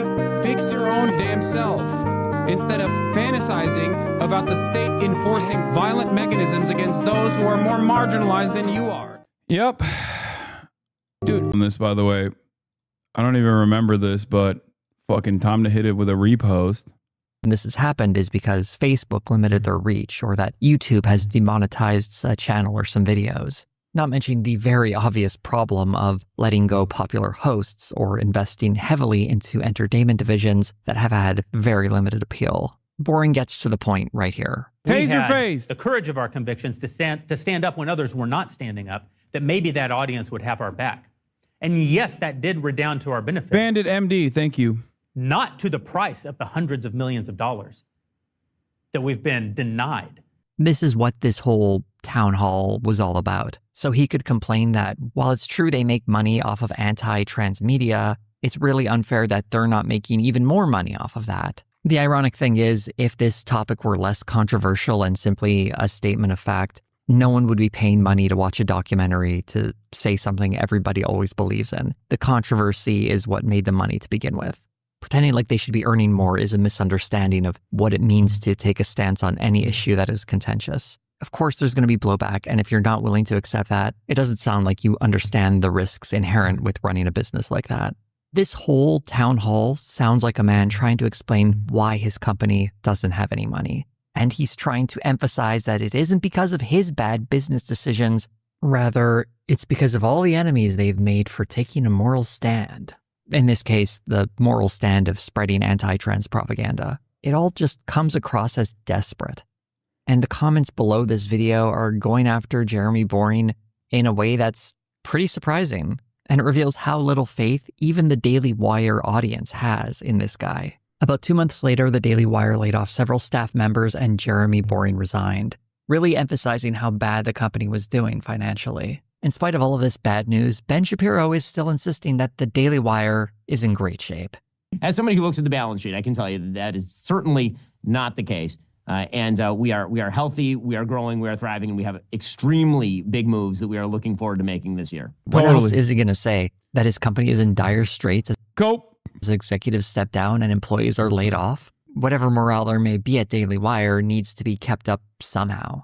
I'm not sure it's working though. I looked at the Glassdoor reviews for the Daily Wire in a previous video, and over time, its average score has only gotten worse. For the sake of the employees, I want to read this recent review to emphasize just how poor morale seems to be there.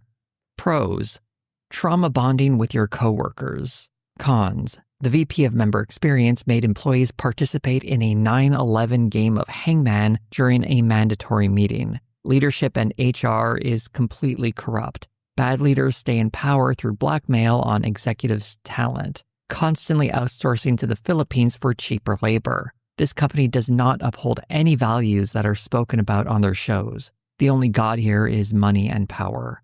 Advice to management: turnover is high and continues to be high because of the leadership. At what point will you start looking at leadership for the turnover rate? This review came after Jeremy Boring's resignation, by the way.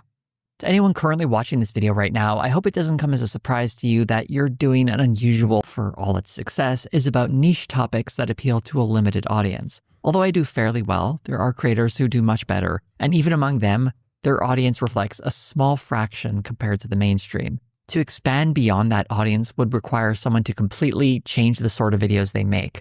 What the Daily Wire failed to realize is that they have the exact same problem. Their audience is definitely much bigger than mine. That is certainly the truth. Enough to give them money to mess around with and try to make those movies themselves, but ultimately they are still serving a niche. Conservatives who are so politically engaged that they regularly watch Ben Shapiro or Matt Walsh.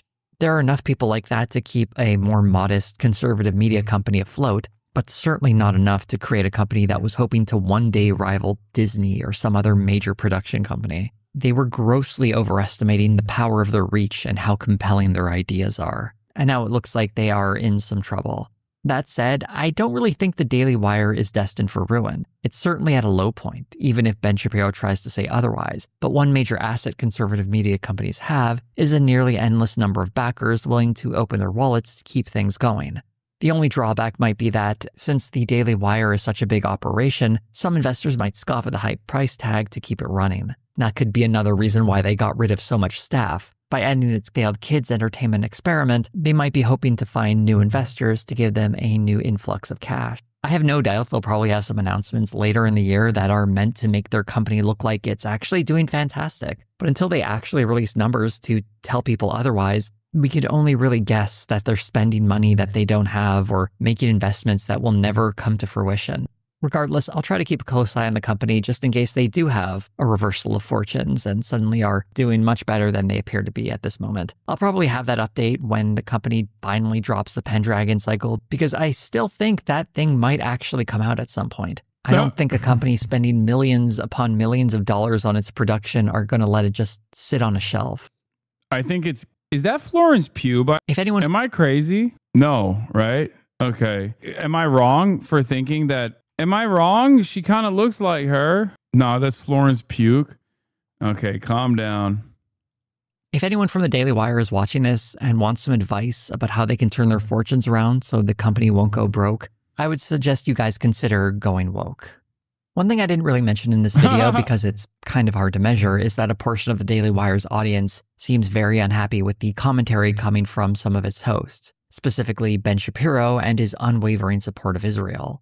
While it would be nice to say these people simply hate genocide and are pushing back against Ben Shapiro as he gleefully cheers it on, coming from a general anti-Israel sentiment that's based in anti-Semitism rather than any concern for the Palestinian people. As much as that might hurt the Daily Wire, I think its massive investments not offering anywhere near the returns they need them to are probably much more damaging to their bottom line. This video also has a little more speculation than I'm typically comfortable with, but as someone who has been watching this company for years now, as it's simply lit money on fire to create things no one wants, I would point to my earlier videos, specifically the one on BentKey, where I said that this whole endeavor looks like it's going to lose them a ton of money and is destined for failure.